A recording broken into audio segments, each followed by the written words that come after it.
J'espère que vous allez bien, j'espère que vous vous portez bien. Nous avons commencé la journée de ce 9 avril 2025 par un coup de gueule, et un coup de gueule que j'ai envie de poursuivre parce que nous avons été interrompus lors de la première émission par des impératifs liés à l'actualité. Nous avons tellement d'appels, tellement de vérifications auxquelles nous devons procéder pour vérifier certaines informations, tellement de sources à traiter que nous sommes quelquefois extrêmement débordés. Mais bon, il y a des questions d'intérêt général, il y a des positions de principe que nous ne devons pas oublier et sur lesquelles on ne peut pas sur lesquels on ne doit pas transiger. Voilà, on ne doit pas transiger, notamment avec le racisme, l'exonophobie, le mensonge et la haine entre les peuples. Nous avons appliqué aux Maliennes et aux Maliens les mêmes méthodes que l'extrême droite française a appliquées à la communauté algérienne ou à l'Algérie lors de la crise diplomatique et politique violente qui a opposé l'Algérie à la France durant pas moins de 8 mois, de juillet 2024, depuis la fin juillet 2024 jusqu'à la fin du mois de mars 2025. Les mêmes méthodes, on a utilisé les mêmes mensonges, on a utilisé les mêmes insultes, on a utilisé les mêmes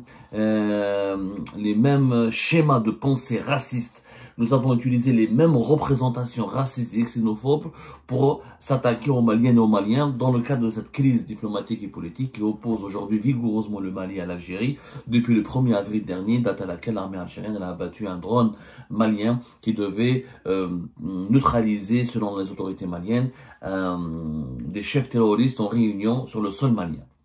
C'est les mêmes méthodes. On dit aux Maliens, comme exactement l'extrême droite française, qu'est-ce qu'elle a fait?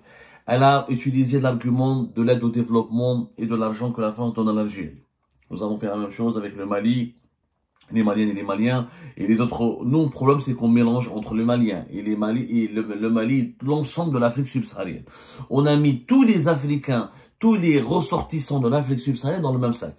Les Algériens et les Algériens ne savent même pas, ils n'arrivent même pas à comprendre qu'en ce moment, l'Alliance de l'État du Sahel entretient de très mauvaises relations avec les autres pays de l'Afrique subsaharienne, notamment de l'Afrique de l'Ouest, comme le Côte d'Ivoire, comme le Gabon, comme le Bénin et les autres. Nous avons mis dans le même sac tout le monde. On a exilé sur Internet des appels à expulser les migrants subsahariens, à empêcher les Maliennes et les Maliens d'étudier en Algérie, à empêcher les hôpitaux algériens de les soigner. Des appels ont été aussi lancés pour empêcher tout ressortissant malien de revenir ou de rentrer sur le territoire algérien. Les mêmes méthodes de l'extrême droite française. L'extrême droite française, elle a fait la même chose avec l'Algérie. Sanctionner économiquement l'Algérie, ne plus donner de l'argent en Algérie, empêcher les transferts financiers de la France vers l'Algérie, expulser les migrants algériens, arrêter les visas, ne pas donner suspendre les visas et ne pas donner les visas aux Algériens et aux Algériens pour qu'ils ne viennent pas en France. Ce sont les mêmes arguments, les mêmes méthodes et les mêmes sanctions qui ont été, les mêmes appels à la haine qui ont été utilisés par les Algériens et les Algériens contre les subsahariens, contre les Maliens, les Nigériens et les Burkinabés, et malheureusement contre l'ensemble des ressortissants de l'Afrique subsaharienne. Alors, depuis le début, on parle depuis 48 heures. Il vous suffit juste d'aller voir les forums médiatiques et les pages des réseaux sociaux, les communautés sur les réseaux sociaux, Facebook notamment, les pages des médias algériens, les pages des communautés algériennes les plus populaires sur Facebook, tous les médias sociaux, les médias classiques ou les médias attitrés qui ont traité de la situation actuelle, diplomatique et géopolitique entre l'Algérie et le Mali. Allez voir les commentaires des Algériennes et des Algériens. Je vous l'ai dit dans la première émission. Les Maliens sont traités de mendiants. Qu'on doit les expulser de l'Algérie. On ne doit plus les faire revenir en Algérie. On ne doit plus les accepter en Algérie. On ne doit plus les permettre aux étudiants maliens de venir en Algérie. Ils sont traités d'agents qui ramènent des maladies dangereuses en Algérie. Ils sont traités de pauvres, de miséreux, d'ingrats parce qu'on aura effacé les dettes. Rendez-nous notre argent qu'on vous a prêté. L'Algérie vous a financé. Vous êtes des pays incapables, des pays de misère. On les a traités de tous les noms péjoratifs. Exactement comme l'extrême droite française, elle avait fait avec les Algériens et les Algériens, en réduisant l'Algérie à un pays pourvoyeur de migrants clandestins, pourvoyeur de migrants dangereux au profit dangereux, qui est un pays qui bouffe, qui profite des avantages sociaux, des avantages financiers et de la richesse et de l'économie française et de ses richesses. C'est exactement les mêmes méthodes. Alors, je rappelle quand même quelques vérités.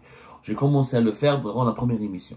L'Algérie, elle a effacé ses dettes à 14 pays africains en 2013 parce que l'Union africaine, qui est son ancêtre, l'Organisation de l'Unité africaine, a fêté ses 50 honneurs. L'organisation de l'unité africaine a été fondée en 1963. En mai 2013, l'Algérie, pour célébrer ce cinquantenaire, a effacé effectivement les dettes de 14 pays africains. Il ne s'agit pas de plusieurs milliards de dollars, il s'agit uniquement de 905 millions de dollars, répartis sur 14 pays. Je répète ces pays-là, parce que malheureusement, même si en Algérie, même si malheureusement, il faut faire preuve de beaucoup de pédagogie, il faut beaucoup insister, il faut vulgariser, démocratiser le message, sinon on ne sera jamais compris. Ces 14 pays africains qui sont les suivants: le Congo, le Bénin, Burkina Faso, Congo, Éthiopie, Guinée, Guinée-Bissau, la Mauritanie, le Mali, Mozambique, le Niger, Sao Tomé et Principe, Sénégal et les Seychelles, la Tanzanie. Ces 14 pays africains ont été aidés à hauteur de 902 plus exactement, 902 millions de dollars. L'Algérie, sa grandeur, son honneur, sa crédibilité, l'image qu'elle dégage sur le continent africain. En plus, et je l'ai dit dans l'émission précédente, et on va le détailler encore plus, l'Algérie a toujours, étant l'un des pays les plus riches du continent africain, parmi les 3 à 4 pays les plus riches du continent africain, parmi les piliers de l'Union africaine, parmi les pays pivots du continent africain, et c'est un pays qu'on a dans notre éducation, dans notre culture, dans notre identité, on est panafricain. On a toujours soutenu les peuples opprimés parce que nous avons connu nous-mêmes l'oppression et que nous-mêmes nous avons bénéficié du soutien de pas mal de pays africains pour notre guerre de libération nationale. Nous avons fait le soutien des peuples opprimés et des peuples colonisés et des pays en voie de décolonisation et des pays qui luttaient pour la décolonisation de leur territoire, et des pays qui voulaient bâtir leur indépendance. Nous avons fait de leur soutien une cause nationale en Algérie. Ça fait partie de notre histoire, de notre identité. C'est ce qui fait la grandeur et l'honneur de l'Algérie. Donc l'Algérie, sa générosité, ce n'est pas un geste de mépris. Elle n'a pas effacé les dettes en 2013 et c'est l'ancien régime, c'est pas l'actuel régime. L'actuel régime n'a rien effacé.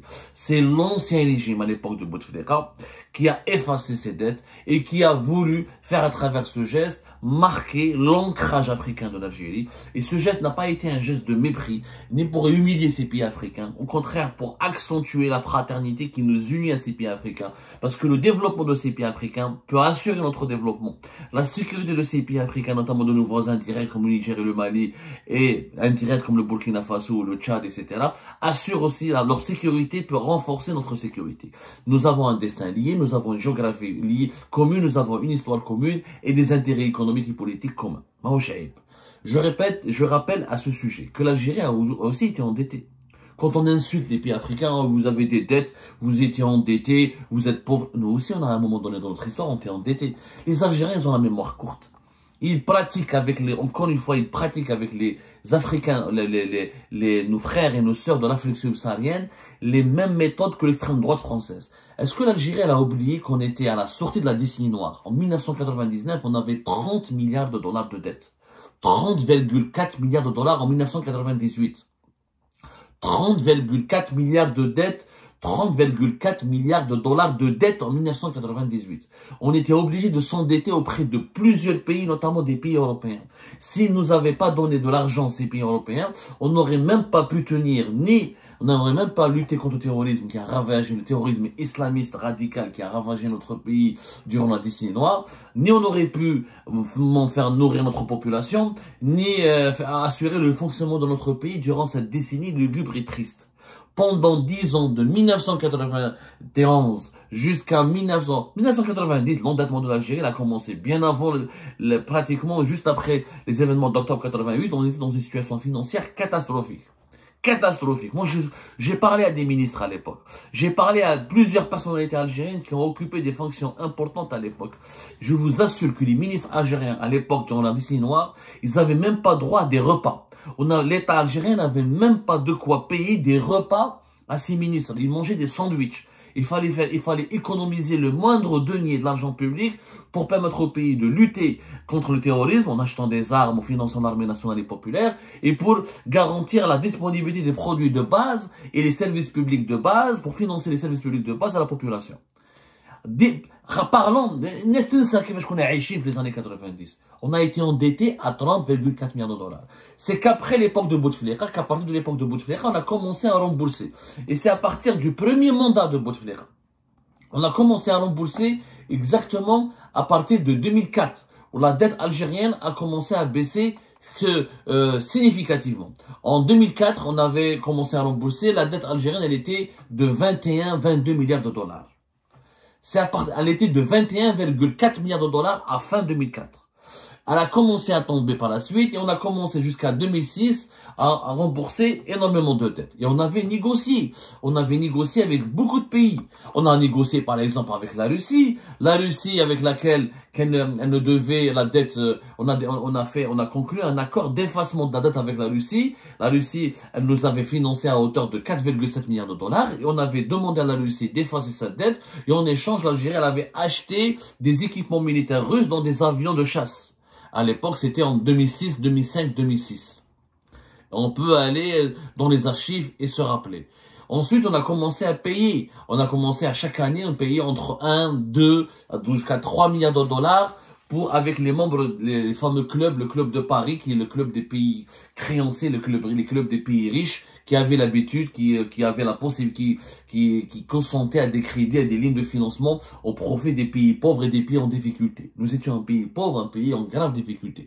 On a signé en quelques mois, entre 2006 et 2005 et 2007, entre 2006 et 2005, on a signé 12 accords avec des créanciers pour payer notre dette ou établir un échéancier pour payer notre dette. Faut savoir on les a payés et chaque année, ça nous coûtait entre 1,1 milliard de dollars jusqu'à, il y a des années où nous avons payé jusqu'à 3 milliards de dollars. En fin juin 2006, l'Algérie avait même remboursé par anticipation 4,3 milliards de dollars de dettes. Grâce à la volée des montées du pétrole, grâce aux revenus du pétrole, grâce au retour à la paix en Algérie, grâce à la relance de l'économie algérienne, à la stabilité que l'Algérie qu'elle commençait à retrouver, on a commencé à rembourser petit à petit notre dette. Il fallait attendre jusqu'à pratiquement fin 2008-2007 pour que l'Algérie soit pratiquement débarrassée de la majeure partie de nos dettes. Et on a remboursé. Avec la France, on a remboursé 1,6 milliard de dollars. Accord signé le 11 mai 2006. Avec le Portugal, on a remboursé 20 millions de dollars. Accord signé le 20 mai 2006. Avec la Hollande, Pays-Bas, on a remboursé 45 milliards de dollars. 45 millions de dollars. Accord signé le 22 mai 2006. La Belgique, on leur a remboursé 225 millions de dollars. Accord signé le 27 mai 2006. Le Danemark, 54,3 millions de dollars. Accord signé le 6 juin 2006. Les États-Unis d'Amérique, on leur a remboursé 625 millions de dollars. Un accord signé mi-juin 2026. Et les États-Unis d'Amérique nous avaient prêté 1,2 milliard de dollars durant la décennie noire. L'Autriche, on leur a remboursé 369 millions de dollars. Le Canada, on leur a remboursé 255 millions de dollars jusqu'à 2006.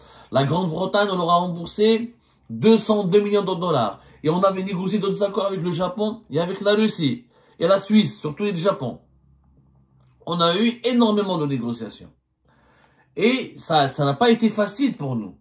Ça n'a pas été facile pour l'Algérie d'être dans une position d'endetté. Donc, aujourd'hui, on vient insulter les Maliens, on leur dit, vous êtes des pays pauvres. Nous aussi, on était des pays pauvres. On a la Suède. Mais quand j'entends les Algériens parler des autres pays africains, on a l'impression que nous, on est la Suède ou la Norvège, et qu'on n'est pas un pays membre du continent africain. On a beaucoup souffert. On a souffert plus que les autres pays africains. Et c'est parce que nous avons souffert de l'endettement qu'on se doit d'aider les autres pays africains parce qu'on sait ce que c'est que le prix à payer quand on est endetté. Nous, on sait ce que c'est. On s'est battu. Les générations, donc la génération Batata, la génération Tebboune, ou la génération Tabouteflika, la 4e, 2004, 2010, ils connaissent pas ce que c'est que la difficulté. Les jeunes Algériens d'aujourd'hui, ils pensent, les jeunes âgés de moins de temps en temps, ils pensent que l'Algérie a toujours été comme ça. Elle n'a pas toujours été comme ça. Nous avons été très pauvres. Demandez aux Algériens et aux Algériens qui ont vécu la décennie noire. Il y avait des familles qui n'avaient même pas de quoi acheter du pain. Le pays à l'époque, pour garantir l'accès à l'eau potable, au pain, à la farine, au sucre, était obligé de s'endetter. Parce qu'on les était confrontés à des guerres. Le Mali aujourd'hui se trouve dans la même situation de l'Algérie aujourd'hui. Dans les années 90 plutôt. Le Mali d'aujourd'hui était dans la même situation que l'Algérie dans les années 90. Ça ne veut pas dire que le Mali peut surmonter, comme l'Algérie a surmonté sa crise, il peut devenir un pays prospère, comme l'Algérie est devenu un pays prospère 10 ans plus tard.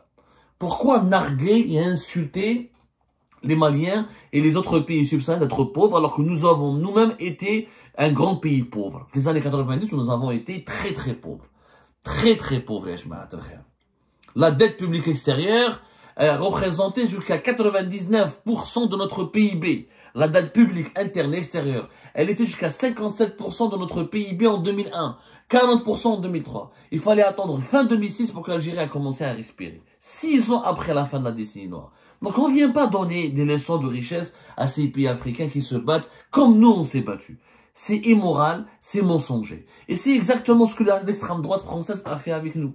Ah, pas de visa, pas d'aide financière. Rappelez-vous comment l'Algérie a réagi violemment lorsque les élus de l'extrême droite française, notamment une élue proche d'Éric Zemmour, l'extrême droite française, avait dénoncé le fait que la France a donné jusqu'à 800 millions d'euros d'aide à l'Algérie, que la France avait versé jusqu'à 8 millions d'euros versés à l'Algérie pendant de 2021 à, on va dire, de 2017 à 2022.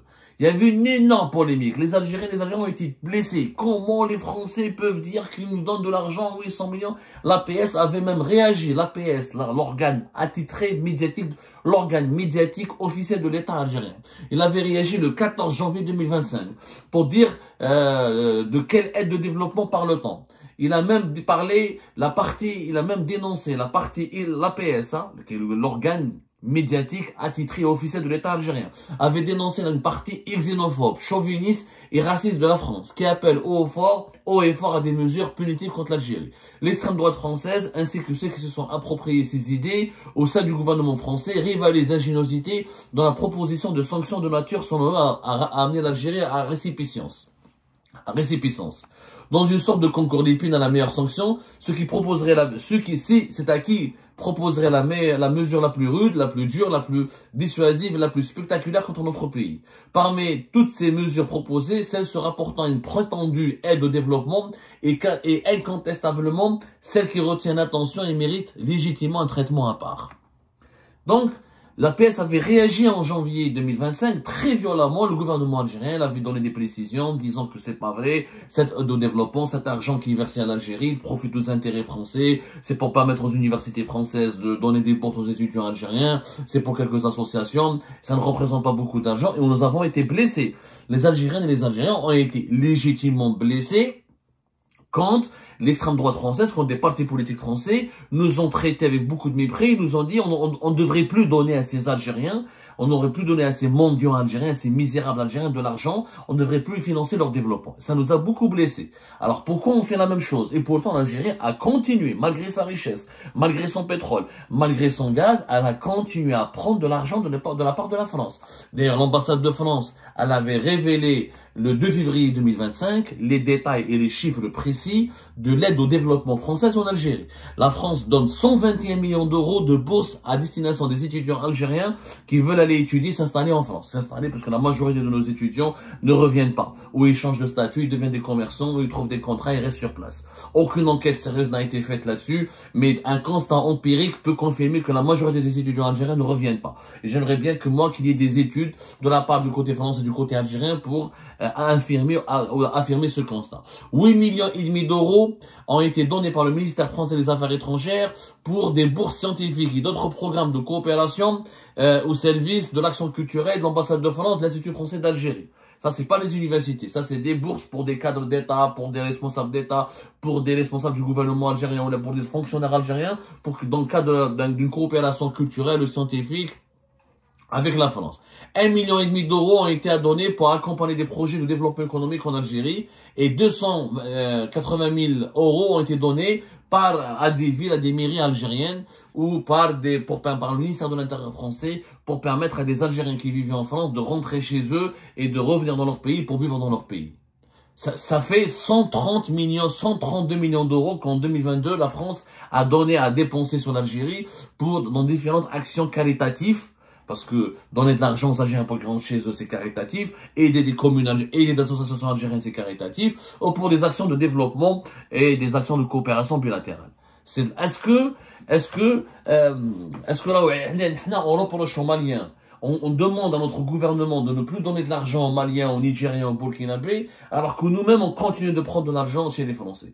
On a demandé sur les réseaux sociaux de ne plus accepter les étudiants maliens en Algérie, de ne plus leur donner des bourses, alors que les Algériens prennent 121 millions d'euros par an de bourses pour aller en France. La France, l'extrême droite française, ne veut pas des Algériens et des Algériens, et elle ne veut plus d'immigration algérienne, et elle ne veut plus donner des visas pour les Algériens et les Algériens. Donc c'est les mêmes méthodes. C'est les mêmes arguments que l'extrême droite utilise avec nous, qu'on nous utilisons avec les Maliennes et les Maliens. Sauf que nous, le Mali, contrairement à la France, elle nous a colonisés, elle nous a détruits, elle nous a rabaissés, elle nous a humiliés. Le Mali nous a fait que du bien. Le Mali nous a fait que du bien.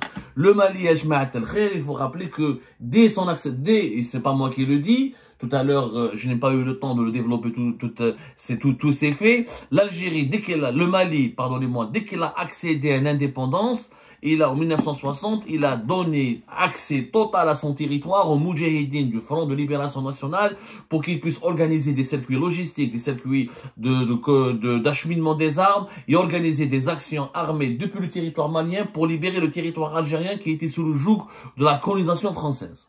Dans un texte officiel écrit par le gouvernement algérien, voilà ce qui a été dit. Voilà ce qui a été dit sur le Mali. Dès qu'il accède au pouvoir, le Mali indépendant, sous la direction du feu Modibo Keïta, premier président de la République malienne, qui est mort dans des conditions atroces, mais qui était un grand panafricain et un grand soutien pour la cause algérienne, soutient activement le Front de Libération Nationale en Algérie et reconnaît en février 1961 le gouvernement provisoire de la révolution algérienne. Dès février 1961, le Mali reconnaît le gouvernement provisoire de la révolution algérienne. L'ancien siège de l'armée de libération nationale, Front du Mali, était basé à Gao. L'armée de libération nationale algérienne avait un siège à Gao, au nord du Mali. Dans un témoignage en date du 10 mars 2010, M. Ismaël Konaté, le premier chef de cabinet du gouverneur du feu Bakara Diallo, de la région de Gao. Dans la région de Gao, il y a les villes de Tombouctou et de Kidal. En 1961, il écrivait « Aussi l'indépendance de l'Algérie a été saluée par Gao et par l'ensemble du peuple malien comme une lutte et une victoire commune des peuples longtemps asservis. C'était l'amitié, mieux la fraternité. » Regardez comment les Maliens nous ont soutenus. Faisant la guerre pour la libération nationale. Je vais donner d'autres déclarations. Ramtan Lamamara, qui a été en déplacement à Bamako le 6 octobre 2021. Il avait dit ceci: il est tout à fait clair que le destin de l'Algérie et le destin du Mali sont étroitement liés. Et nous ne pouvons donc, en d'autres circonstances, que témoigner nos solidarités agissantes et travailler comme nous le faisons normalement à régler ensemble nos problèmes, pour que nous puissions nous projeter dans l'avenir avec confiance. Rappelons les relations historiques entre les deux États. Lamtan Amamala, qui était ministre des Affaires étrangères à l'époque, avait mis l'accent sur la contribution qu'a apporté le Mali durant la révolution algérienne en permettant notamment aux membres de l'armée de libération nationale d'ouvrir un front dans ce pays sahélien. Les Algériens lisent dans leur livre d'histoire la contribution inestimable qu'a apporté le Mali à travers la décision souveraine du président Modibo Keïta en 1960, dès l'indépendance du Mali, d'ouvrir à l'armée de libération nationale algérienne la frontière commune, afin que notre armée de libération nationale puisse ouvrir un front central, un front contre le colonialisme pour que l'indépendance de l'Algérie, qui était inévitable en 1960, après des années de lutte et de sacrifice, se fasse dans le respect de l'intégrité territoriale de notre pays.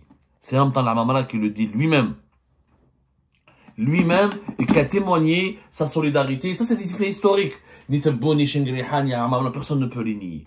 Donc, ce pays que nous traitons avec mépris, que nous insultons, que son peuple nous les considérons comme des mendiants, comme des vecteurs de maladies dangereuses, comme des clandestins, comme des squatteurs, on devrait, je pense, se montrer beaucoup plus solidaires et on devrait surtout, nous qui, les Algériens et les Algériens, qui dénonçons, qui condamnons et qui crions scandale contre l'extrême droite française, contre, comme disait la PS, les partis xénophobes et racistes de la France, quand elles s'en prennent en Algérie, on devrait surtout ne pas reproduire les mêmes méthodes de ces partis politiques, de ces courants français xénophobes et racistes. On ne devrait pas s'inspirer de leurs méthodes pour les appliquer contre nos frères et nos Maliens et nos sœurs maliennes. On devrait seulement, quand on dénonce le racisme, quand on est nous-mêmes victimes du racisme, quand on est soi-disant ou supposément nous-mêmes les champions de la lutte contre le racisme, on ne devrait pas exercer ce même racisme à l'encontre de nos compatriotes maliens. Ce sont des compatriotes parce que le continent africain, qu'on le veuille ou non, il a les mêmes intérêts, les mêmes valeurs et les mêmes causes, et nous aurons un avenir commun Quoi qu'il arrive, quoi qu'il en soit, ces crises ne sont que passagères. Elles ne seront que des virgules dans l'histoire légendaire et les millénaires du continent africain.